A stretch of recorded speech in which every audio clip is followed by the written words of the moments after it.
والے ہیں جو اللہ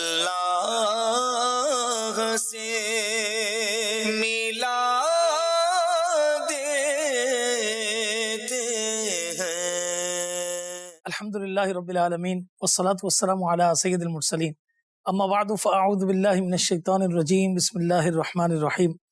الصلاة والسلام علیک یا رسول اللہ وعلی آلک واصحابک یا حبیب اللہ۔ الصلاة والسلام علیک یا نبی اللہ وعلی آلک واصحابک یا نور اللہ۔ اللہ تبارک و تعالیٰ کے آخری نبی محمد عربی صلی اللہ تعالیٰ علیہ وسلم ارشاد فرمایا، من صلی علیہ مرتن فتح اللہ لہ بابا من العافیہ، جو شخص مجھ پر ایک مرتبہ درود پاک پڑھتا ہے اللہ تعالیٰ اس پر عافیت کا ایک دروازہ کھول دیتا ہے۔ صلو علی الحبیب صلی اللہ تعالیٰ علی محمد صلی اللہ علیہ وسلم۔ مدنی چینل کے ناظرین، آپ سلسلہ دیکھ رہے ہیں اللہ والے۔ اللہ والوں کی تو کیا شان اور کیا بات ہے۔ اچھا، بالخصوص اللہ والوں کو جس وصف کے ساتھ یاد رکھا جاتا ہے وہ ہے اللہ والوں کی نیکی کی دعوت۔ اللہ والوں کی نیکی کی دعوت۔ آج جو ہمارا ٹاپک ہے اللہ والے اور نیکی کی دعوت، تو انشاءاللہ تبارک و تعالی اس موضوع پر ہم گفتگو کریں گے۔ اس سے قبل کہ اللہ والوں کی نیکی کی دعوت کے واقعات سنیں، باتیں سنیں، انشاءاللہ تبارک و تعالی سب سے پہلے نیکی کی دعوت کی اہمیت اور فضیلت پر انشاءاللہ تعالی ہمارے فراز مدنی بھائی موجود ہیں ماشاءاللہ، وہ انشاءاللہ تبارک و تعالی گفتگو فرمائیں گے۔ جی فراز بھائی۔ بسم اللہ الرحمن الرحیم۔ نیکی کی دعوت کی ظاہر ہے کہ بڑی اہمیت ہے، اور قرآن کریم میں اگر ہم دیکھیں تو 20 مقامات پر اللہ تبارک و تعالی نے نیکی کی دعوت کی ترغیب ارشاد فرمائی ہے، اور برائی سے منع کرنے کے حوالے سے بھی بیان کیا گیا ہے۔ بلکہ اللہ تبارک و تعالی کی مخلوق میں جو افضل ترین لوگ ہیں انبیاء کرام علیہم السلام، جی، اگر ان کی تعریف پر غور کیا جائے، یعنی نبی کی تعریف اگر دیکھی جائے تو اس میں بھی ہمیں نیکی کی دعوت کا درس جو ہے وہ ملتا ہے۔ جو علماء نے نبی کی تعریف بیان کی وہ یہی ہے کہ ہوا انسان بعثہ اللہ الی الخلق لتبلیغ احکامہ، کیا بات کہ نبی وہ انسان ہوتے ہیں کہ جن کو اللہ تبارک و تعالی مخلوق کی طرف اپنے احکام کی تبلیغ کے لیے بھیجتا ہے، یعنی وہی جس کو ہم اپنی اصطلاح میں نیکی کی دعوت کہتے ہیں۔ تو انبیاء کی جو تعریف ہے اس کے اندر ہی نیکی کی دعوت چھپی ہوئی ہے کہ ان کے آنے کا بنیادی مقصد ہی نیکی کی دعوت اور لوگوں کو گناہوں سے بچانا، اللہ تبارک و تعالیٰ کے احکام پہنچانا ہوتا ہے۔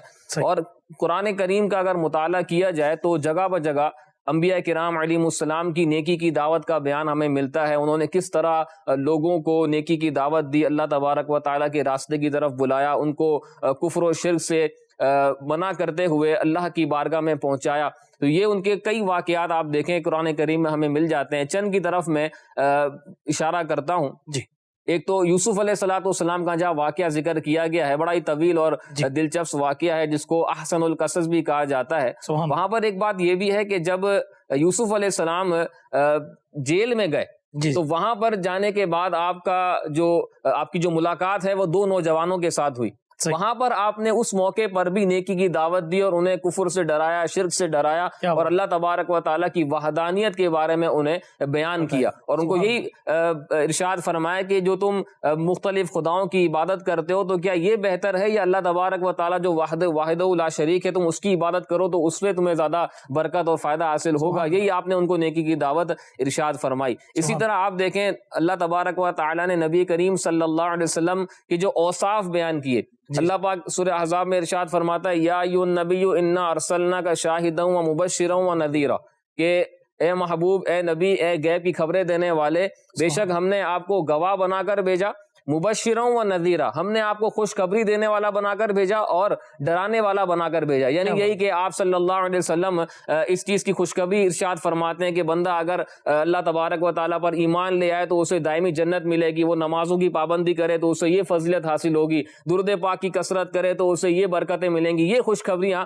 آپ صلی اللہ علیہ وسلم اپنی امت کو سناتے ہیں، اور پھر ڈراتے کس چیز سے ہیں کہ اگر وہ گناہ کریں گے تو انہیں جہنم جانا پڑے گا، اور اگر یہ فلاں گناہ کریں گے تو اس کا یہ عذاب ہے. اس طرح آپ خوشخبریاں دینے والے اور ڈر سنانے والے ہیں. اور اس کے بعد ارشاد فرمایا وَدَاعِيًا إِلَى اللَّهِ بِإِذْنِهِ کہ اللہ تبارک و تعالیٰ کے اذن سے, اللہ پاک کے حکم سے وہ اللہ تبارک و تعالیٰ کی طرف بلانے والے ہیں, اللہ کے احکام لوگوں تک پہنچانے والے ہیں. اسی کو ہم اپنی اصطلاح میں نیکی کی دعوت کہتے ہیں. تو انبیاء کرام علیہم السلام کے ذمہ جو اہم فریضہ تھا وہ اللہ تبارک و تعالیٰ کے احکام کو پہنچا دینا تھا. تو یہ اس سے ہمیں پتہ چلتا ہے کہ نیکی کی دعوت کی کتنی اہمیت ہے. اور پھر جو اولیاء کرام اس دنیا میں تشریف لائے اور جنہوں نے اس منصب کو سنبھالا, اور پھر اب تو علماء نے فرمایا کہ ہر ایک اپنے اعتبار سے مبلغ ہے, ہر ایک کو چاہیے کہ وہ اپنے دائرے میں رہ کر نیکی کی دعوت دے اور حسن انداز سے جو ہے وہ نیکی کی دعوت کا فریضہ یہ سر انجام دے. تو ہر ایک کی ذمہ داری بنتی ہے. اور پھر اگر اس کی گہرائی میں جایا جائے کہ نیکی کی دعوت دینا کیوں ضروری ہے, تو اس سے جو ہے وہ ہمیں پتہ چلتا ہے کہ ایمان کی سلامتی جو ہے وہ نیکی کی دعوت دینے میں ہے, اور دوسرے لوگوں کے ایمان کا تحفظ یہ نیکی کی دعوت دینے میں ہے. پھر لوگوں کو نماز کی طرف بلانا, لوگوں کو برائی سے منع کرنا, یہ اس سب کے پیچھے کیا ہے, نیکی کی دعوت چھپی ہوئی ہے کہ آپ کے چند کلمات کسی کو نمازی بنا سکتے ہیں, کسی کو کفر سے نکال کر ایمان کی روشنی عطا کر سکتے ہیں, اس سے جو ہے وہ مختلف گناہوں سے بچا کر اسے جو ہے وہ نیکی کے راستے پر چلا سکتے ہیں, والدین کی نافرمانی سے بچا کر والدین کا اطاعت گزار بنا سکتے ہیں. تو یہ ساری چیزیں اگر دیکھا جائے تو اس کے پیچھے جو ہے وہ ایک ہی چیز ہے, نیکی کی دعوت اور برائی سے روکنا. بہت اچھی بات ہے آپ نے ارشاد فرمائی. قرآن مجید فرقان حمید میں اللہ تبارک و تعالی ارشاد فرماتا ہے نا کہ کنتم خیر امت اخرجت للناس, تم بہترین امت ہو. تو اس کی وجہ مفسرین نے بیان فرمائی نا کہ یہ نہیں ہے کہ اس امت کے اندر سرمایہ دار لوگ زیادہ ہوں گے, کہ اس امت کے اندر معمار یعنی بلڈرز اور انجینئرز یہ کثرت سے ہوں گے, بلکہ فرمایا کہ اس کی وجہ یہ بیان کی گئی کہ تأمرون بالمعروف وتنہون عن المنکر, کہ نیکی کا حکم کرتے ہو اور برائی سے منع کرتے ہو, وتؤمنون باللہ اور اللہ تبارک و تعالیٰ پر ایمان رکھتے ہو. صحیح مسلم شریف کی حدیث پاک ہے, اللہ کے آخری نبی محمد عربی صلی اللہ تعالیٰ علیہ وسلم نے ارشاد فرمایا تم میں جو شخص بری بات دیکھے اسے اپنے ہاتھ سے بدل دے, اگر اس کی استطاعت نہ رکھتا ہو تو زبان سے بدلے, اور اس کی بھی استطاعت نہ ہو تو دل سے, یعنی اسے دل سے برا جانے, اور یہ کمزور ایمان والا ہے. اچھا, اب فراز بھائی عرض یہ کہ جیسے الحمدللہ یہ فضائل قرآن و حدیث میں بیان ہوئے, سب سے بڑے اللہ والے انبیاء کرام علیہ السلام ہیں, تو آپ نے کچھ یہ معاملات یہ بتائے, کوئی ان کی سیرت کے اوپر کہ کس طرح نیکی کی دعوت دی. ایک آج کل بڑا مائنڈ سیٹ ہے کہ بعض لوگ یہ کہتے ہیں کہ ہاں یار مدنی چینل پہ بہت سنتے ہیں, درس میں سنتے ہیں, چلو کسی کے اوپر کوشش کرتے ہیں, تو کوشش کرتے ہیں تو کیا ہوتا ہے, وہ نہیں مانتا, پھر آخر کہتے ہیں ارے چھوڑو اس کو, کیا بولنا ہے اس کو, اور چلتے بنو. انبیاء کرام علیہ السلام کی اتنی بڑی بڑی عمریں اور کیا معاملات ان کے ساتھ پیش ہے نیکی کی دعوت. دیکھیں, تو وہی میں نے عرض کیا کہ قرآن پاک کا اگر مطالعہ کیا جائے تو مختلف مقامات پر انبیاء کرام کے حوالے سے مختلف انداز کو بیان کیا گیا ہے. نوح علیہ السلام کی اگر ہم نیکی کی دعوت کو دیکھیں تو آپ نے اتنی لمبی عمر پائی اور تقریباً 950 سال آپ نے دین کے احکام لوگوں تک پہنچائے, لیکن تقریباً 70 سے 80 کے درمیان افراد جو ہے وہ اسلام لے کر آئے. آپ دیکھیں یہ کتنا بڑا سبق ہے ہمارے لیے. وہ اللہ کے نبی ہیں اور اتنا بڑا مرتبہ ہونے کے باوجود بھی وہ ان کی کنسسٹنسی دیکھیں نیکی کی دعوت میں, کہ ان کا تو کام ہی پہنچانا تھا. انہوں نے اللہ تبارک و تعالیٰ کے احکام لوگوں تک پہنچائے, لیکن لوگ کس طرح رسپونڈ کرتے تھے, یعنی ایک تو گستاخی کیا کرتے تھے, ان کا مذاق اڑایا کرتے تھے, معاذ اللہ ثم معاذ اللہ. لیکن چونکہ اللہ تبارک و تعالیٰ کی نصرت اور تائید انبیاء کرام کو حاصل ہوتی ہے, ان کے پیش نظر آخرت کا ثواب, اللہ تبارک و تعالیٰ کی رضا ہوتی ہے. بلکہ آپ دیکھیں امیر المومنین عثمان غنی رضی اللہ تعالیٰ عنہ فرماتے ہیں کہ مجھے عبادات کی لذت 4 چیزوں میں ملی ہے. یعنی ویسے تو ہر عبادت میں لذت ہے, لیکن آپ نے اپنا ایک مشاہدہ بیان کیا کہ مجھے عبادت کی لذت 4 چیزوں میں محسوس ہوئی ہے, 4 چیزوں میں مجھے عبادت کی لذت ملی ہے. پہلی یہ ہے کہ اللہ تبارک و تعالیٰ کے فرائض پر عمل کرنا, دوسرا اللہ تبارک و تعالیٰ کے حرام کردہ چیزوں سے بچ جانا, تیسرا آپ نے فرمایا کہ اللہ تبارک و تعالیٰ کی رضا کے حصول کے لیے نیکی کی دعوت دینا, اور چوتھا فرمایا کہ اللہ تبارک و تعالیٰ کے عذاب سے اپنے آپ کو محفوظ رکھنے کے لیے لوگوں کو گناہوں سے بچانا. تو آپ فرماتے ہیں کہ عبادت کی لذت مجھے ان 4 چیزوں میں محسوس ہوئی ہے. تو آپ دیکھیں کہ انبیاء کرام علیہ السلام تو ان چیزوں کو زیادہ سمجھنے والے ہیں. انہوں نے یہ آخرت کا ثواب پیش نظر رکھا, اللہ کی رضا پیش نظر رکھی, اور مستقل مزاجی کے ساتھ آپ نیکی کی دعوت دیتے رہے. لوگ آپ کو کسی طرح کا رسپونڈ کرتے, کسی طرح کا جواب دیتے, لیکن آپ نیکی کی دعوت دیتے رہتے. بلکہ ایسے بھی واقعات ہیں کہ بد دعا بھی نہیں کرتے تھے, ایک موقع پر جا کے، ایک وقت پر جا کے پھر اللہ کی بارگاہ میں دعا کرتے تھے کہ یا اللہ ان کو ہدایت دے، اگر ان کے نصیب میں ہدایت نہیں ہے تو پھر ان کو نیست و نابود فرما دے۔ تو اللہ تبارک و تعالیٰ کی خاص نصرت حاصل ہونے کی وجہ سے یہ انبیاء کرام علیہ السلام نیکی کی دعوت دیا کرتے تھے۔ موسیٰ علیہ السلام کا بچپن سے لے کے آپ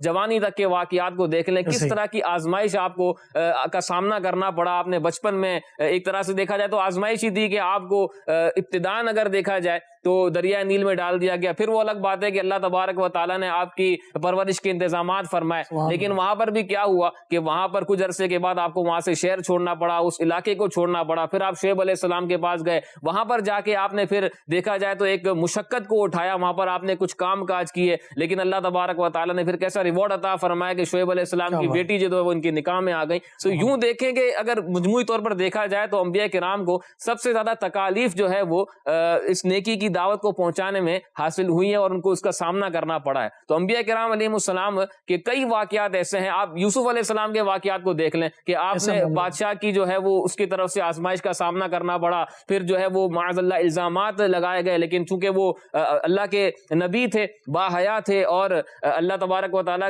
نے ان کو معصوم پیدا فرمایا تھا، تو اللہ تبارک و تعالیٰ نے پھر عصمت بھی انہی لوگوں کے ذریعے سے ظاہر فرمائی جنہوں نے الزام لگایا تھا، وہی بادشاہ کی گھر والی، وہی عورتیں، ان کی زبان سے ہی یوسف علیہ السلام کی عصمت کا آپ نے اقرار بھی جو ہے وہ سنا، قرآن پاک میں موجود ہے۔ تو یوں پھر آپ جیل میں گئے، پھر جیل سے واپس آئے، پھر جب آپ ان ساری آزمائش سے ہو کر باہر نکلے، پھر اللہ تبارک و تعالیٰ نے آپ کو کیسا عروج عطا فرمایا کہ ساری کی ساری مخلوق جو تھی آپ کی بارگاہ میں غلام بن کر حاضر ہوئی اور آپ سے جو ہے وہ غلہ لینے کے لیے حاضر ہوئی۔ تو یہ کہ ابتداءً آزمائش آتی ہے، یہ ہمارے لیے بھی سبق ہے کہ ہم جب نیکی کی دعوت دینے جاتے ہیں یا نئے نئے مدنی ماحول میں آتے ہیں، اس مذہبی حلیے کو اختیار کرتے ہیں تو راہ میں تکلیف آتی ہے۔ حدیث کا مفہوم بھی ہے کہ قرب قیامت ایسا زمانہ آ جائے گا کہ دین کی راہ پر چلنا یہ ایسا ہو جائے گا جیسے ہاتھ پر چنگاری رکھنا، اس سے بھی زیادہ مشکل ہو جائے گا۔ تو ابتداً ایسا ہوتا ہے کہ جب ہم نیکی کی دعوت کے لیے نکلتے ہیں تو آزمائش کا سامنا کرنا پڑتا ہے، لیکن یہ دعوت اسلامی کے مدنی ماحول کی برکت ہے کہ دو طرف سے اگر آپ کو آزمائش کا سامنا کرنا پڑ رہا ہے تو 12 مقامات سے آپ کو جو ہے وہ لوگ دونوں ہاتھ دونوں بائیں کھول کے کھڑے ہیں کہ آئیں ہم آپ کے استقبال کے لیے کھڑے ہیں۔ تو اپریشیشن بھی بہت الحمدللہ ملتی ہے، لیکن اس دور کو اگر دیکھا جائے، صحابہ کرام کے واقعات دیکھے جائیں تو وہاں کون سی اپریشیشن تھی؟ بس ان کو ایک آسرا تھا، جو اصل حقیقی آسرا ہے وہ حضور علیہ السلام کی بارگاہ کا آسرا تھا۔ آپ کی بارگاہ میں حاضر ہو جاتے تھے، اپنی پریشانی اور مشکلات کو پیش کر دیا کرتے تھے، اور پھر اللہ تبارک و تعالیٰ ان کی دل جوئی کے لیے، ان کی رضا کے لیے اور ان کی نصرت اور ان کی تائید کے لیے پھر قرآن کی آیات کو نازل فرما دیتا تھا۔ تو یہ نیکی کی دعوت کی برکتیں ہیں، تو ہمیں بھی چاہیے کہ ہم موقع با موقع نیکی کی دعوت دیتے رہیں اور اس سے پیچھے نہ ہٹیں۔ سبحان اللہ۔ اگر انبیاء کرام علیہ السلام میں سب کو دیکھیں تو سب سے اللہ تبارک و تعالیٰ نے جو طویل عمر عطا فرمائی وہ حضرت نوح علیہ السلام کو، 950 سال ان کی تقریباً نیکی کی دعوت کی یہ لائف یہ بنتی ہے، تو اس کے اندر صرف 80 افراد ایمان لائے، مگر وہ کیسے عزم کے پہاڑ ہوں گے۔ ہم تو یہاں یوں سمجھے کہ 850 سال تو کیا 8.5 گھنٹے بھی جو ہے نا، اگر کوئی بات نہ مانے ہماری تو ہم آپے سے ایسے باہر ہو جائے کہ پتہ نہیں اس کے ساتھ کیا کر ڈالے، ہم کہ نہیں مانتا تو بھی چھوڑو، جانے دو اس کو۔ تو یہ حال ہے ہمارا۔ انبیاء کرام علیہ السلام نے اتنی کوششیں کی، اور جب سید الانبیاء صلی اللہ تعالیٰ علیہ وسلم نے کوشش فرمائی تو مکے میں جو آپ کو تکالیف کا سامنا ہوا، اسی طریقے سے طائف میں جو آپ کو تکالیف کا سامنا ہوا، عاشقان رسول جب ان چیزوں کو یاد کرتے ہیں تو یوں سمجھے کہ رو پڑتے ہیں۔ اللہ اکبر۔ اچھا، اسی طریقے سے حضور علیہ السلام کے فرمان میں کہ دین کی راہ میں جتنا میں ستایا گیا اتنا اور کوئی نہیں ستایا گیا، تو بتائیے کیسی تکالیف نبی کریم علیہ السلام کو یہ آئی ہوں گی۔ تو اللہ تبارک و تعالیٰ ہم سب کو نیکی کی دعوت بھرپور انداز سے دینے کی توفیق عطا فرمائے۔ میں بڑی پیاری مثال نبی کریم علیہ السلام نے نیکی کی دعوت دینے والوں کے لیے جو ارشاد فرمائی کہ حضرت نعمان بن بشیر رضی اللہ تعالیٰ عنہ حدیث کے راوی ہیں، اور یہ صحیح بخاری میں یہ حدیث ہے کہ اللہ عز و جل کی حدود قائم رکھنے والے اور ان میں مبتلا ہونے یعنی توڑنے والوں کی مثال ان کے جیسی ہے کہ جنہوں نے جہاز میں قرآن اندازی کی۔ ایک بحری جہاز ہے، اس میں قرآن اندازی یہ کی، بعض کے حصے میں نیچے والا حصہ ہے اور بعض کے حصے میں اوپر والا۔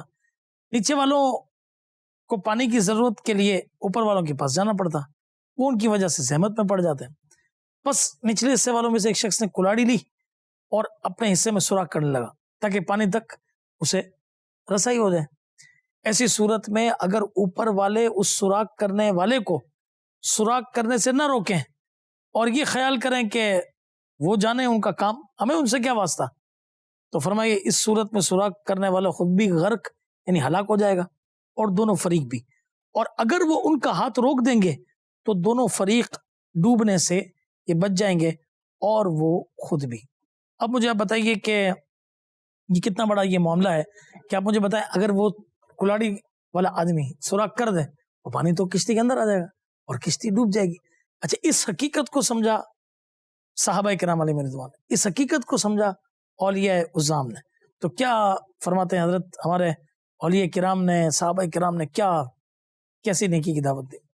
یہ تو آپ دیکھیں کہ سیدنا ابو بکر صدیق رضی اللہ تعالیٰ عنہ سے ہمیں کتنا بڑا سبق سیکھنے کو ملتا ہے سبحان اللہ، کہ جس دن آپ ایمان لے کر آئے آپ نے اسی دن ہی نیکی کی دعوت دینا شروع کر دی، کیا بات، اور آپ کی نیکی کی دعوت کی برکت دیکھیں، میں یہ غور کر رہا تھا کہ ثواب کا کتنا بڑا خزانہ صدیق اکبر رضی اللہ تعالیٰ عنہ کے حصے میں آیا ہے سبحان کہ پہلے دن جن کو آپ نے دعوت دی ان میں چاروں کے چاروں عشرہ مبشرہ میں سے ہیں، بالکل ایسا۔ زبیر بن عوام رضی اللہ تعالیٰ عنہ، اسی طرح عثمان غنی رضی اللہ تعالیٰ عنہ، سعد بن ابی وقاص رضی اللہ تعالیٰ عنہ، طلحہ بن عبید اللہ رضی اللہ تعالیٰ عنہ۔ اچھا اس میں آپ کی بات ایک ایڈ کروں گا کہ یہ جو نیکی کی دعوت تھی نا یہ ایک انداز تھا انفرادی کوشش، بالکل۔ اچھا ہم یہ کہتے ہیں کہ بھائی ایک تو اجتماعی کوشش، ٹھیک ہے نا، اور ایک کو سمجھانا، یہ سیدنا صدیق اکبر رضی اللہ تعالیٰ کا یہ جو انداز تھا وہ ایک کو سمجھانا، انفرادی کوشش، اس سے یہ آپ دیکھیں کہ کتنا فروٹفل نتیجہ یہ آیا کہ 4 وہ افراد کہ جن کو دنیا میں جنت کی بشارت مل گئی، وہ سیدنا ابوبکر صدیق رضی اللہ تعالیٰ کی پہلے دن کی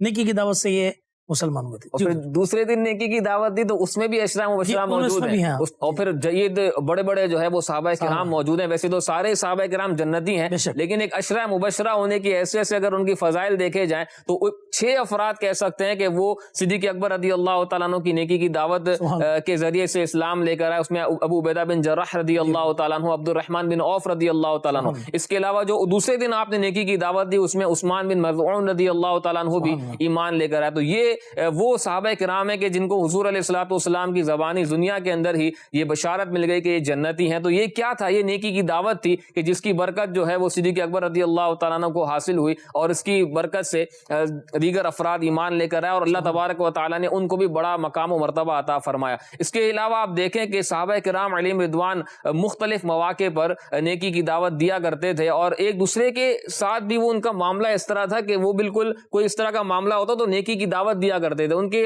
اس طرح آج کل ہوتا ہے نا کہ یار مجھے نیکی کی دعوت نہیں، تو مجھے سب پتا ہے، مجھے آتا ہے، میں نے بھی بڑا مطالعہ کیا ہوا ہے، ان کے درمیان یہ معاملات نہیں تھے۔ اگر بتقاضۂ بشریت کوئی اس طرح کا معاملہ ہوتا، کوئی مکروہ تنزیہ والا معاملہ ہوتا یا کوئی خلاف اولا والا معاملہ بھی اگر دیکھا جاتا تو وہ احسن انداز میں نیکی کی دعوت دیا کرتے تھے اور دوسرا قبول کیا کرتا تھا۔ ایسا نہیں ہوتا تھا کہ اس میں کوئی کسی قسم کا بغض اور کینہ معاذ اللہ ان کے اندر آ جاتا تھا، وہ جو بھی کرتے تھے اللہ کی رضا کے لیے کرتے تھے۔ اچھا اس میں یہ جو آپ نے فرمایا نا صحابہ کرام کا آپس میں نے سورہ والعصر کی تفسیر کے اندر یہ پڑھا کہ صحابہ کرام علیہم رضوان جب نبی کریم علیہ السلام کی محفل سے 2 صحابہ اٹھتے اور جب یہ پہنچتے اور آپس میں ان دونوں کو علیحدہ ہونا ہوتا نا، یہ دونوں ایک دوسرے کو سورہ والعصر سنایا کرتے تھے کہ والعصر ان الانسان لفی خسر الا الذین آمنوا وعملوا الصالحات وتواصوا بالحق، کہ وہ حق کی دعوت دیتے، یعنی حق کی دعوت دینا، صبر کی تلقین کرنا، نیک عمل کی تلقین کرنا۔ میں آپ جو یہ بات فرمانا نا کہ ایک دوسرے کو نیکی کی دعوت دینا، یہ ان کا یہ وتیرہ تھا کہ یہ آپس میں ایک دوسرے کو نیکی کی دعوت دینا۔ اصل میں قرآن پاک میں مومنین کے اوصاف میں اس چیز کو بیان کیا گیا کہ وہ نیکی کی دعوت دیتے ہیں، جگہ بجگہ، ایک مقام پر نہیں، مختلف مقامات پر فرمایا گیا کہ نیکی کی دعوت دینے والے کامیاب ہیں، یہ صالح لوگ ہیں۔ جیسے کہ اللہ تبارک و تعالیٰ سورہ آل عمران میں فرماتا ہے کہ یؤمنون باللہ والیوم الآخر وَيَأْمُرُونَ بِالْمَعْرُوفِ وَيَنْهَوْنَ عَنِ الْمُنْكَرِ وَيُسَارِعُونَ فِي الْخَيْرَاتِ وَأُولَئِكَ مِنَ الصَّالِحِينَ۔ ارشاد پیچھے ان کے اوصاف بیان کیے اور پھر فرمایا کہ یہ اللہ تبارک و تعالیٰ اور آخرت کے دن پر ایمان رکھنے والے ہیں، نیکی کی دعوت دینے والے ہیں، برائی سے روکنے والے ہیں، اور خیرات میں یعنی نیک کاموں میں وہ سبقت کرنے والے ہیں، جلدی کرنے والے ہیں۔ اور اللہ تبارک و تعالیٰ نے فرمایا کہ یہ خاص اللہ تبارک و تعالیٰ کے بندے ہیں، نیک بندے ہیں۔ اور پھر اسی طرح ایک اور مقام پر بھی نیک لوگوں کی صفات کو بیان کیا، فرمایا والمؤمنون والمؤمنات، سورہ توبہ کے اندر ہے یہ، والمؤمنون والمؤمنات بعضهم اولیاء بعض، کہ مسلمان مرد اور مسلمان عورتیں یہ ایک دوسرے کے رفیق ہیں. پھر فرمایا یأمرون بالمعروف وینہون عن المنکر ویقیمون الصلاۃ ویؤتون الزکاۃ ویطیعون اللہ ورسولہ اولئک سیرحمهم اللہ ان اللہ عزیز حکیم. ارشاد فرمایا کہ یہ مومنین اور مومنات ایک دوسرے کے رفیق ہیں. فرمایا بھلائی کا حکم دیتے ہیں، برائی سے منع کرتے ہیں، نماز قائم کرتے ہیں اور زکوٰۃ کی ادائیگی کرتے ہیں، اللہ اور اس کے رسول کی اطاعت کرتے ہیں. پھر ہوتا کیا ہے، کس چیز کے مستحق ہو جاتے ہیں؟ فرمایا کہ اللہ تبارک و تعالیٰ ان پر رحمت فرماتا ہے، اور فرمایا کہ بے شک اللہ تبارک و تعالیٰ غالب حکمت والا ہے. تو ظاہر ہے کہ اللہ تبارک و تعالیٰ کی خاص رحمت کے مستحق ہو جاتے ہیں. نبی کریم صلی اللہ علیہ وسلم نے ایک مرتبہ دعا ارشاد فرمائی، یا اللہ پاک ہمارے خلفاء پر رحم فرما. صحابہ کرام نے عرض کی کہ یا رسول اللہ صلی اللہ علیہ وسلم آپ کے خلفاء کون ہیں؟ ارشاد فرمایا کہ وہ لوگ جو میرے بعد آئیں گے اور میری سنتوں اور میری احادیث خود بھی سیکھیں گے، لوگوں کو بھی سکھائیں گے، تو وہ میرے خلفاء ہیں. تو آپ دیکھیں کہ حدیث سیکھنا، سنتیں سیکھنا، پھر ان کو سکھانا، یہ کتنی برکت کی بات ہے کہ حضور علیہ الصلوۃ والسلام کی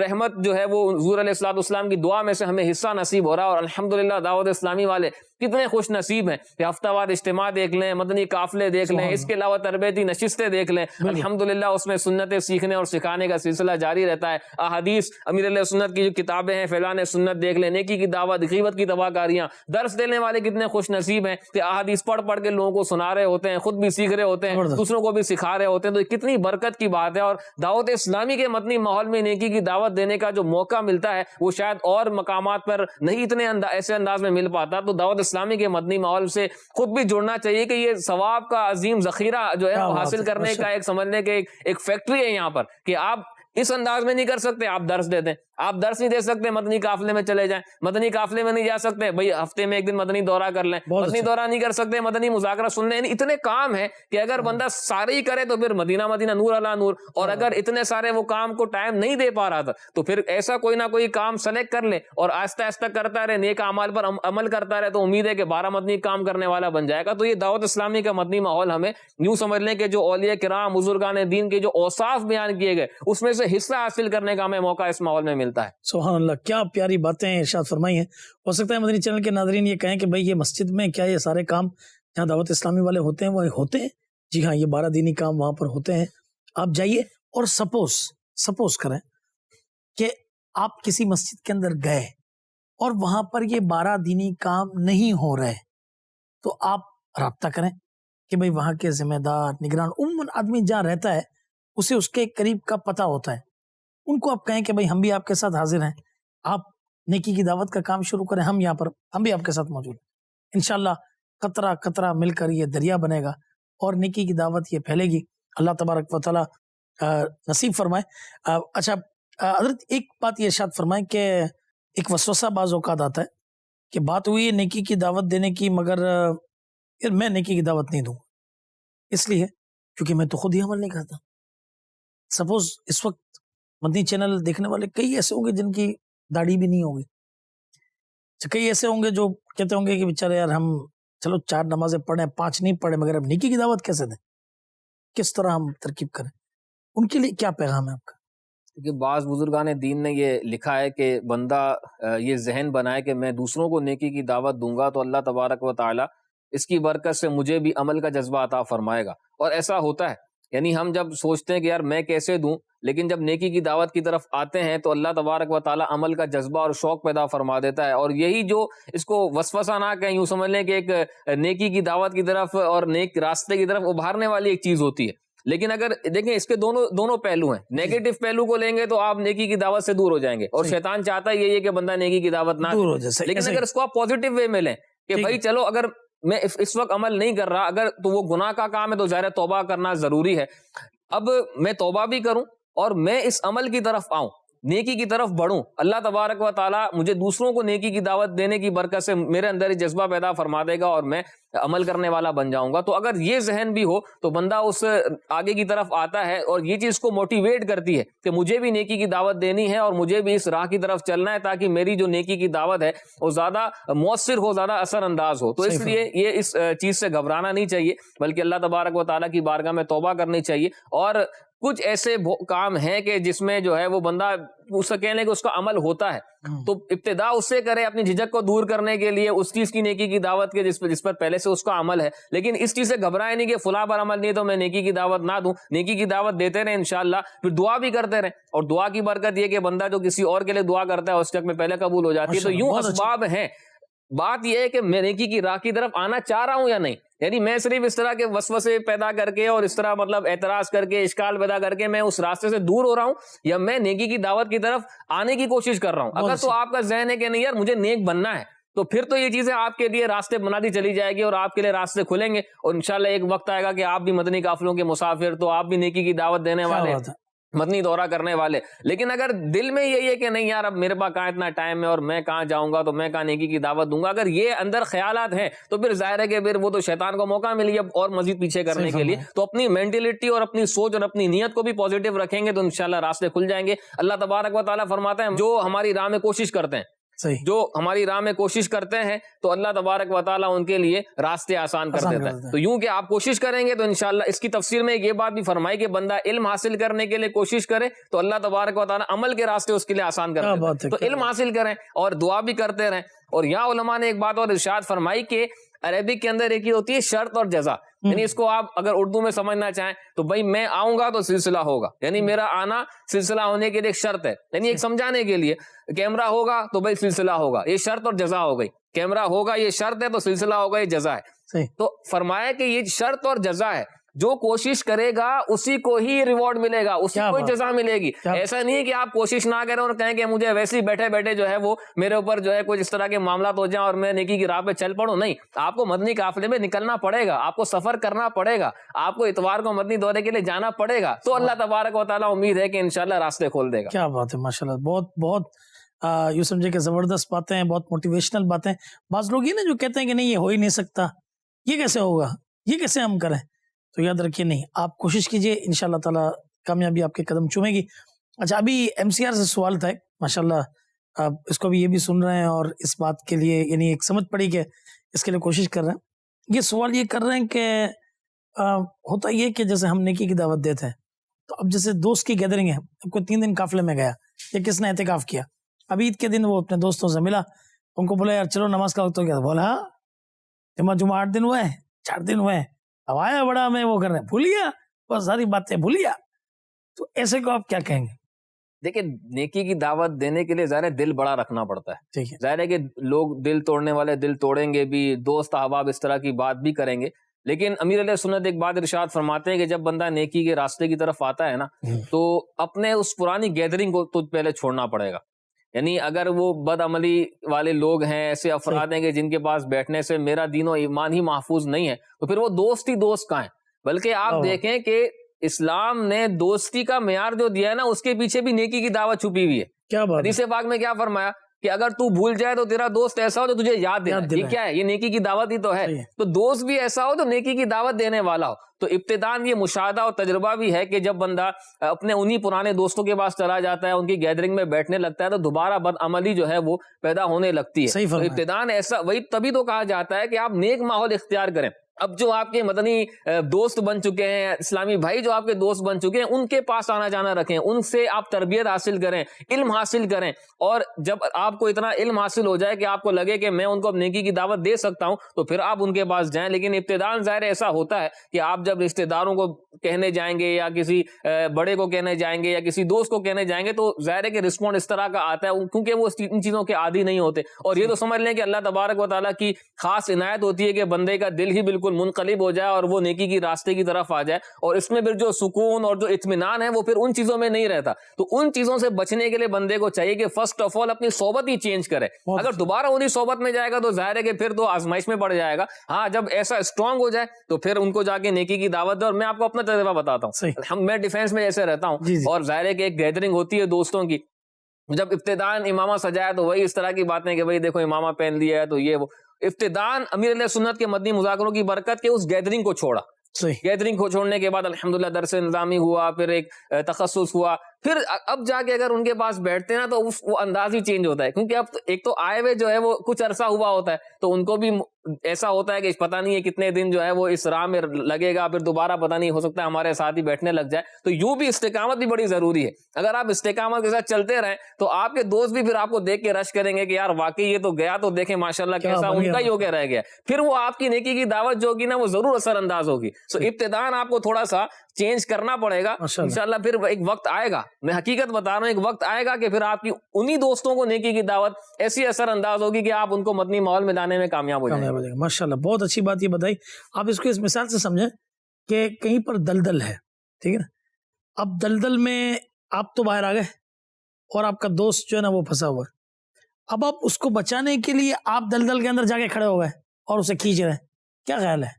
آپ دونوں ہی اندر چلے جاؤ گے, ٹھیک ہے نا. اچھا, اس کے لیے آپ نے باہر رہ کے کیا کرنا پڑے گا؟ کوئی رسا پھینکنا پڑے گا, کوئی لکڑی دینی پڑے گی.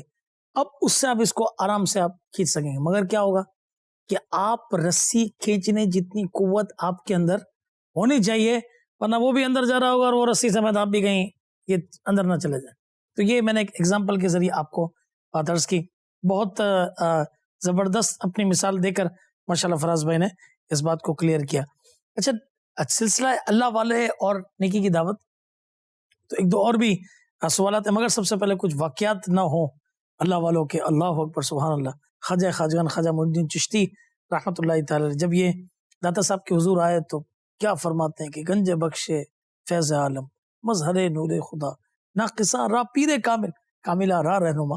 انشاءاللہ ان پہ تو سلسلہ مکمل کریں گے, مگر خواجہ صاحب کو کیسی نگاہ ولایت یہ داتا صاحب سے, یعنی یوں سمجھے کہ کیسا فیض ملا کہ اللہ اکبر 90 لاکھ یہ بے دین آپ کے ہاتھ پر مسلمان ہو رہے ہیں. 90 لاکھ بے دین, یہ کیسی زبردست نیکی کی دعوت تھی. تو میں نے تو ایک بات عرض کی, فراز بھائی آپ ارشاد فرمائے کہ اللہ والوں نے کس انداز کے ساتھ اس کام کو لے کر یہ بڑے, کس طرح آگے سلسلہ ہوا. دیکھیں اولیاء کرام کی جو سیرت ہے اس میں ایک نمایاں پہلو نیکی کی دعوت ہے. یعنی آپ جتنے بھی اولیاء کرام کی سیرت اٹھا کر دیکھیں ان میں آپ کو نیکی کی دعوت لازمن ملے گی. حضور غوث پاک ہوں, خواجہ غریب نواز ہوں, داتا حضور ہوں, سلطان باہو ہوں, بابا بلے شاہ ہوں, جتنے بھی آپ نام لے رہے ہیں, آپ سیرت ان کی دیکھیں, ان میں نیکی کی دعوت نمایاں پہلو ہے. اور پھر ان کی نیکی کی دعوت سے جو سلسلہ چلا پورے ملکوں میں جو ہے وہ دین کی دعوت پہنچی. آپ دیکھیں برِ صغیر میں, پاک و ہند میں کس طرح دین کی دعوت آئی, کس طرح جو ہے وہ نیکی کی دعوت کا سلسلہ ہوا. وہی اولیاء کرام اپنے ملکوں کو چھوڑ کے, کوئی افغانستان سے تشریف لا رہے ہیں, کوئی جو ہے وہ مدینہ شریف کو چھوڑ کر سندھ میں آ گئے ہیں, عبداللہ شاہ غازی رحمۃ اللہ علیہ کو دیکھ لیں. تو یہ ایک تو نمایاں پہلو یہ کہ اپنے ملکوں کو چھوڑا, اور کس لیے چھوڑا؟ اللہ کی رضا کے لیے اور اللہ کے پیغام کو دوسروں تک پہنچانے کے لیے. تو آپ اولیاء کرام کی سیرت اٹھا کے دیکھیں تو یہ ایک نمایاں پہلو ہے. اور پھر کس ولی کی بات کی جائے اور ان کے کس واقعے کی بات کی جائے, لیکن یہ کہ چند واقعات ہم کچھ ذکر کرتے ہیں. ایک تو مجھے واقعہ بڑا اچھا لگتا ہے ان کا, سلطان باہو رحمۃ اللہ تعالی علیہ کا, کہ ان کے چند الفاظ میں بھی ایسی تاثیر ہوا کرتی تھی کہ پورا کا پورا گروہ جو ہے وہ اسلام لے آیا کرتا تھا. ایک مرتبہ آپ کہیں لیٹے ہوئے تھے تو ایک غیر مسلموں کا جو گروہ ہے وہ کہیں جا رہا تھا, تو ایک شخص نے حقارت کے ساتھ آپ کو لات مارتے ہوئے کہا کہ بھائی راستہ ہمیں سمجھاؤ, راستہ کون سا پڑے گا؟ تو آپ نے فرمایا لا الہ الا اللہ محمد رسول اللہ. آپ کا یہ کہنا تھا کہ سارا کا سارا غیر مسلموں کا گروہ کلمہ پڑھ کے اسلام لے آیا. یعنی آپ دیکھیں کہ حکمت عملی کیسی. اور پھر وہ تو ظاہر ہے کہ اولیاء کرام کے لفظوں کے اندر بھی ایسی تاثیر ہوتی ہے کہ آپ نے فرمایا کہ لا الہ الا اللہ محمد رسول اللہ, تو گویا کہ آپ ان کو حقیقی سیدھا راستہ دکھا رہے تھے. وہ تو اپنا جو ہے وہ عارضی جو ہے وہ راستہ مانگ رہے تھے, لیکن اللہ کے نیک بندے کی نیکی کی دعوت کیسی انہوں نے برمحل دی اور کس طرح کے الفاظ استعمال کیے. یوں بھی کہا جا سکتا تھا کہ بھائی فلاں جگہ جاؤ, یوں تمہارا راستہ آ جائے گا, لیکن آپ نے کس طرح جو ہے وہ ان کلمات کی تاثیر کو پیش نظر رکھتے ہوئے وہ الفاظ وہاں بیان کیے اور وہ پورا کا پورا گروہ جو ہے وہ اسلام لے کر آ گیا. اسی طرح خواجہ حسن بصری رحمۃ اللہ علیہ کا ایک واقعہ ہے کہ ایک شخص جو ہے وہ بڑے ٹھاٹ کے ساتھ جو ہے وہ بادشاہ کے دربار میں جا رہا تھا, بڑے اس کے ساتھ پروٹوکول بھی تھا, گھوڑے اور یہ سارے وزیر اور اس کے غلام موجود تھے, اور بڑا اس نے اچھے انداز کا لباس پہنا ہوا تھا, بظاہر جو ایک اچھا لباس اس وقت معروف تھا.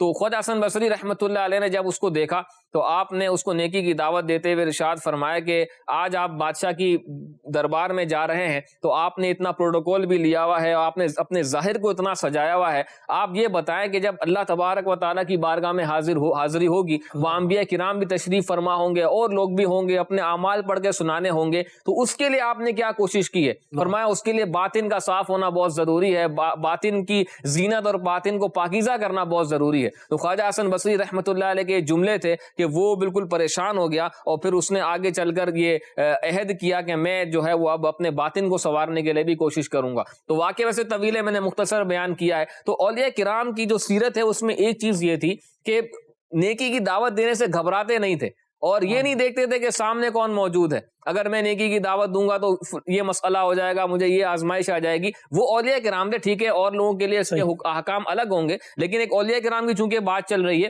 تو اولیاء کرام کی سیرت میں یہ ہوتا ہے کہ وہ یہ نہیں دیکھتے تھے کہ بادشاہ ہے، وزیر ہے، وقت کا جو ہے وہ گورنر ہے یا کون ہے، صدر ہے، وہ جہاں دیکھتے تھے کہ یہاں پر غلط چیز ہو رہی ہے، یہاں پر نیکی کی دعوت دینی چاہیے، وہاں پر وہ نیکی کی دعوت دے دیا کرتے تھے۔ تو یوں اولیاء کرام کے کثیر واقعات ہیں، اس کے لیے کتابوں کا مطالعہ کیا جائے، اللہ والوں کی باتیں، بڑی زبردست کتاب ہے، اس میں کئی واقعات موجود ہیں، تو انشاءاللہ وہ ہم پڑھیں گے۔ امیر علیہ سنت کی سیرت کو آپ دیکھ لیں، پچھلے دنوں میں یہ آپ نے جو واقعہ بیان کیا نا، یہ اس اتفاق سے اس بار کے رسالے میں بھی ہے، یہ اس رسالے میں بھی ہے، نوجوان کی توبہ، یہ کتاب نیکی کی دعوت کی چند صفحات پر یہ رسالہ ہے، آپ اسے ضرور لیجئے بھی اور پڑھیے بھی، اور اس پر امیر علیہ سنت نے دعا دی ہے کہ جو اس رسالے کو پڑھیے سن لے، اسے اپنا اور اپنے پیارے حبیب علیہ الصلوۃ والسلام کا فرما بردار بنا کر بے حساب مغفرت سے نواز دے، آمین۔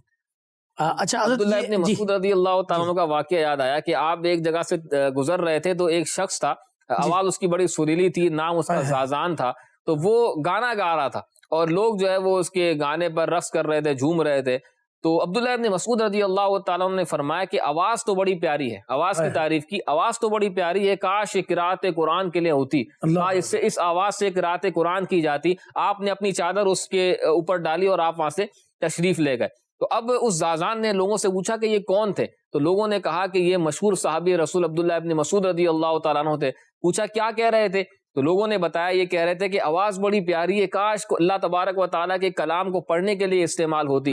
تو اس کے دل میں جو ہے وہ یہ الفاظ سن کر ایک رکت سی پیدا ہوئی، اور فوراً عبداللہ ابن مسعود رضی اللہ تعالیٰ عنہ کی بارگاہ میں حاضر ہوا، آپ کے پاس آپ کے ہاتھ پر توبہ کی۔ اور پھر آپ دیکھیں کہ جب بندہ سچے دل سے توبہ کرتا ہے تو اللہ تبارک و تعالیٰ مقام و مرتبہ کیسا عطا فرماتا ہے کہ وہ جو پہلے گویا تھا، گانے گا کے لوگوں کو رقص کروا رہا تھا، آج اللہ تبارک و تعالیٰ نے اس توبہ کی برکت سے اسے اتنا بڑا مقام عطا کر دیا کہ وہ کئی فنون کا امام بن گیا، اور ایک زبردست جو ہے وہ حدیث بیان کرنے والا امام بن گیا۔ تو یہ نیکی کی دعوت کی برکت کہ چند الفاظ تھے لیکن عمل میں اخلاص تھا، ظاہر صحابی رسول تھے، اس کے لیے یہ بھی ضروری ہے کہ بندے کے عمل میں بھی اخلاص ہو، زبان میں تاثیر بھی۔ اللہ تعالیٰ ہم سب نیکی کی دعوت دینے والوں کی زبان میں تاثیر پیدا فرما دے کہ اگرچہ ہمارے اعمال برے ہیں لیکن ہم اللہ کی رضا کے لیے نیکی کی دعوت دیں، اور کوئی بھٹکا ہوا جو ہے وہ سیدھے راستے پر آ گیا تو ہمارا تو بیڑا پار ہے۔ جیسے کہ حدیث پاک میں فرمایا گیا کہ تیری نیکی کی دعوت کی برکت سے اگر ایک شخص بھی رائے راست پر آ جاتا ہے تو یہ تو سرخ اونٹوں سے جو ہے وہ بہتر ہے۔ اور عرب کے زمانے میں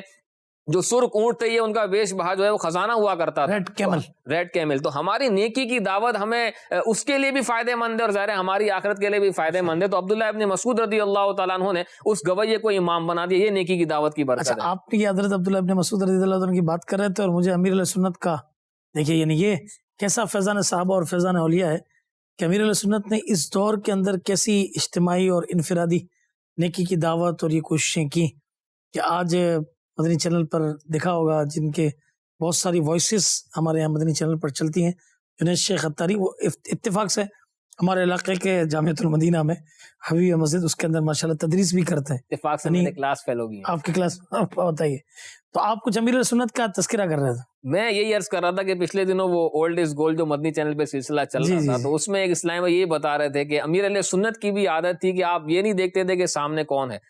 کتنے ہی لوگوں کو امیر علیہ سنت نے وہ انگوٹھی جو خلاف شرع ہوتی ہے وہ اتروائی ہوگی، کتنے ہی لوگوں کو جو ہے وہ اگر زلفیں نیچے جا رہی ہیں تو ان کی زلفوں کو درست کروایا ہوگا۔ کئی مقامات نیکی کی داڑھی کے آپ کتنے واقعات دیکھ لیں، یعنی آپ دیکھیں انداز کیسا ہے کہ صرف چہرے پر ہاتھ پھیر کے ایک مسکراہٹ سے چند الفاظ کہہ دینا، لوگ کہتے ہیں کہ بس اتنا کہہ دینے سے ہی ہمارے والد نے، ہمارے فلاں بھائی نے داڑھی رکھ لی۔ آج ماشاءاللہ جانشین امیر علیہ سنت بھی اس اس پر ہیں. ابھی پچھلے دنوں کراچی ریجن کے نگران کے بچے کی شادی ہوئی تھی حسن رضا کی, تو اس میں شہزادہ امیر سنت حاجی عبید رضا تشریف لائے.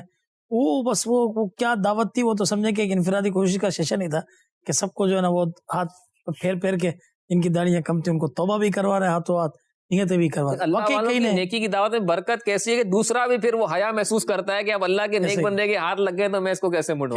یعنی یہ اللہ والوں کی جو ہے وہ ان کے اخلاص کی برکت ہوتی ہے کہ وہ کچھ کہہ دیں یا کچھ اس طرح کا عمل کر دیں تو سامنے والے کو یہ ایک اس کے لیے اثر انداز ثابت ہوتی ہے اور وہ نیکی کی راہ کی طرف آ جاتے ہیں. سبحان اللہ. اچھا, ابھی یہ بات کی انہوں نے اولڈ از گولڈ سلسلے کی کہ 40 سال پورے ہوئے. امیر اہل سنت نے جو بیان فرمایا جمعرات اجتماع میں, آپ اس کا اگر خلاصہ نکالیں تو وہ یہ تھا کہ نیکی کی دعوت 40 سال کا عرصہ اور اس کے اندر بھرپور انداز سے نیکی کی دعوت دینا. اور میں نے جو سینٹرل آئیڈیا جس کو ہم کہتے ہیں نا کہ ایک پورا مضمون ہوتا ہے اس کا سینٹرل آئیڈیا, مجھے یہ سینٹرل آئیڈیا لگا امیر اہل سنت کے بیان کا کہ نیکی کی دعوت دیتے جاؤ اور ثواب سمیٹتے جاؤ. نیکی کی دعوت دیتے جاؤ, ثواب سمیٹتے جاؤ. کوشش کرنا ہمارا کام, کامیابی دینے والی ذات یہ اللہ تبارک و تعالیٰ کی ہے. اچھا, اب اس بیان کو سن کے بھی کئی لوگوں کا ذہن بنا. ابھی یہ اسلامی بھائی بھی پوچھ رہے تھے کہ بعض اوقات اس میں شرم و جھجک ہوتی ہے, تو اس کی کیا وجہ ہے؟ شرم و جھجک کی مختلف وجوہات ہو سکتی ہیں. ایک تو یہ کہ کبھی نیکی کی دعوت دی نہیں ہے, کبھی کسی اس طرح فرنٹ پہ بندہ آیا نہیں ہے. مفتی قاسم صاحب جو ہے وہ جب طلباء کو ترغیب دیتے ہیں تو وہ ارشاد فرماتے ہیں کہ آپ مدنی قافلوں میں سفر کریں. مدنی قافلوں میں آپ کی یہ جھجک ختم ہوگی. دیکھیں بسا اوقات ایسا ہوتا ہے کہ اپنے علاقے میں لوگ جانتے ہوتے ہیں تو پھر ہو سکتا ہے تھوڑی جھجک بندہ محسوس کرتا ہے, لیکن جب مدنی قافلے میں جاتا ہے تو یہ جھجک ختم ہو جاتی ہے. وہاں جاتا ہے تو درس دینے کا موقع ملتا ہے. 2-4 افراد 10 افراد جتنی وہاں کی تعداد ہے ان کے سامنے بندہ اگر فرسٹ ٹائم گیا ہے, فرسٹ ٹائم اس کو یہ موقع ملا ہے, تو یہ اس کو اس شرم کو دور کرنے کا ایک موقع اس کو ملا ہے. اور یہ ذہن میں رکھیں کہ میں نے تو اللہ کی رضا کے لیے کرنا ہے. میں نے کون سے یہاں پہ جو ہے وہ میرا امتحان ہو رہا ہے اور مجھے 100 میں سے 100 نمبر لینے ہیں. مجھے کتاب دی گئی ہے, مجھے پریکٹس کرنی ہے اور مجھے درس دینا ہے, سنانا ہے اور ثواب جو ہے وہ اس کا خزانہ حاصل کرنا ہے. تو یوں بھی بات کرتے ہیں کہ جیسے اپنی توجہ کتاب کی طرف رکھی. ابتدان جب فرسٹ لیکچر دینا ہے, فرسٹ درس دینا ہے تو اپنی طرف توجہ بالکل کتاب کی طرف ہے اور سامنے دیکھے ہی نہیں. بس اوقات ایسا ہوتا ہے کہ وہ سامنے آڈینس کو دیکھتے ہیں تو بھی تھوڑا سا جو ہے وہ جھجک ہو رہی ہوتی ہے, گھبرا جاتا ہے بندہ. تو یہ ہے کہ مدنی قافلوں میں سفر کریں, وہاں پر چلے. پہلے دن آپ نے درس نہیں دیا, دوسرے دن نہیں دیا, تیسرے دن آپ خود کہیں کہ مجھے بھی درس دینا ہے, وہاں درس دینا بھی سکھایا جاتا ہے. تو یوں تھوڑا تھوڑا آئیں گے, جھجک اڑے گی. پھر ہم نیکی کی دعوت دینے کے لیے مسجد سے باہر جاتے ہیں, وہاں جائیں گے لوگوں سے. ایک دن ایسا ہو کہ آپ کہیں گے چلے میں جو ہے وہ معاون بن جاؤں گا, لیکن اگلے دن آپ دائی بن جائیں. اور اس طرح جو ہے وہ فرنٹ پر آہستہ آہستہ اسٹیپ بائی اسٹیپ آئیں. تو یوں بھی نہیں ہم کہہ رہے کہ آپ پہلے دن ہی آ کے جو ہے وہ 100 بندوں کے اجتماع میں بیان کر دیں, تو ظاہر ہے اس طرح جھجک اڑنا یہ بھی تھوڑا مشکل کام ہے. تو دعوت اسلامی ہمیں اسٹیپ بائی اسٹیپ فرنٹ پر آنا سکھاتی ہے. ظاہر ہے کہ کے سارے نگران ڈائریکٹ تو اوپر نہیں پہنچ جاتے, یہ بھی ایک ترتیب ہے, پہلے ذیلی حلقے, پھر حلقہ, پھر علاقہ, ڈویژن. تو یوں بندہ جیسے جیسے اسٹیپ بائی اسٹیپ گریجولی آگے آگے بڑھتا ہے تو اس کی جھجک ختم ہو جاتی ہے. کتنے ہی ایسے ہمارے اسلامی بھائی ہوں گے کہ ابتداء انہوں نے کبھی زندگی میں کسی کے سامنے کھڑے ہو کر بیان نہیں کیا ہوگا, لیکن آج آپ دیکھیں الحمدللہ کتنے بڑے افراد کے سامنے وہ اجتماع کر لیتے ہیں. مجھے یاد ہے ہمارے ایک نگران تھے, وہ کہتے تھے کہ میں 2-4 افراد کے سامنے بھی بیٹھ کر اس طرح گفتگو نہیں کر سکتا تھا, لیکن میں نے 63 روزہ تربیتی کورس کیا. الحمدللہ اس کورس کی برکت سے اب آپ مجھے 1000 لوگوں کے سامنے کھڑا کرتے ہیں, میں بیان کر لوں. تو دیکھیں دعوت اسلامی کے مدنی ماحول آپ کو ہر چیز آپ کو سکھائے گا.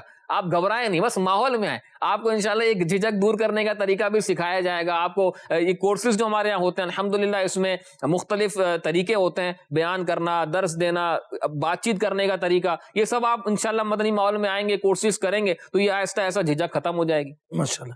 اچھا, ایک بات میں ایسا کاروباری آدمی ہونے کے میں یہ عرض کرتا ہوں کہ دیکھیں ایک شخص سے وہ نیکی کی دعوت دینے میں شرما رہا ہے, مگر کاروبار کرنے میں ابھی پراپرٹی کا کام ہے تو یہاں ابھی بیٹھے ہوں گے تو ٹپ ٹپ ٹپ سب بتائے گا. پوچھا ہاں بھائی یہ سوسائٹی ملنا چاہیے, تو ابھی یہ ساری دنیا بھی سن رہی ہوگی نا, تو ابھی انٹرویو دے گا اپنا کہ نہیں یہ یہاں نہیں لینا چاہیے, یہاں لینا چاہیے, یہ کرنا چاہیے. اچھا بھائی کسی کا کام ہے نا کپڑے کا ہے تو بتائے گا بھائی یہ کپڑا ایسا ہوتا ہے, یہ کپڑا ایسا ہوتا ہے, یہ دنیا میں یہ ڈیمانڈ ہے, یہ ڈیمانڈ ہے. کسی کا میڈیسن کا کاروبار ہے تو بھائی یہ میڈیسن ٹھیک ہے, یہ نہیں ہے, فلانا اس کے یہ سائڈ افیکٹ ہے. وہ اس کے اپنے سب جانتا ہوگا اور وہ بیان بھی کرے گا. معاملہ یہ ہے کہ ہم نے اس چیز کو کوئی اہمیت نہیں دی. تو چلیں جنریشن گیپ اگر اس میں ہو بھی گیا ہے, کوئی سکھانے میں ہمیں رہ گئے تھے, اگر اب ایک اچھا ماحول ہے اور امیر سنت کی یہ پیاری بنائی ہوئی تحریک ہے, آئیے ہم خود بھی کوشش کریں اور انشاءاللہ تبارک و تعالیٰ اپنے بچوں کو بھی اس کے لیے تیار کریں. کوئی بعید نہیں کہ ایک بہت بڑا نیکی کی دعوت کا کام ہو جائے, اور انشاءاللہ تبارک و تعالیٰ ان اللہ والوں کے صدقے کہ جن کی نیکی کی دعوت ہے ایسی مقبول کہ جس کو یہ دیکھیں وہ کلمہ پڑھ کر مسلمان ہو جائے, جسے وہ یہ کہیں وہ یوں سمجھے کہ راہ راست پر یہ آ جائے, ان کا صدقہ اللہ تبارک و تعالیٰ ہمیں بھی عطا فرمائے. اس کا ایک واحد ذریعہ دعوت اسلامی سے وابستگی ہے. بڑی پیاری باتیں ہمارے فراز بھائی نے فرمائی. اللہ عز و جل ہم سب کو ان کو یاد رکھنے اور اس پر عمل کرنے کی اور اسے دوسروں تک پہنچانے کی توفیق عطا فرمائے. اللہ تعالیٰ ہم سب کی حاضری قبول فرمائے. آمین بجاہ نبی امین صلی اللہ تعالیٰ علیہ وسلم. صلو علی الحبیب صلی اللہ تعالیٰ علی محمد صلی اللہ علیہ وسلم. اللہ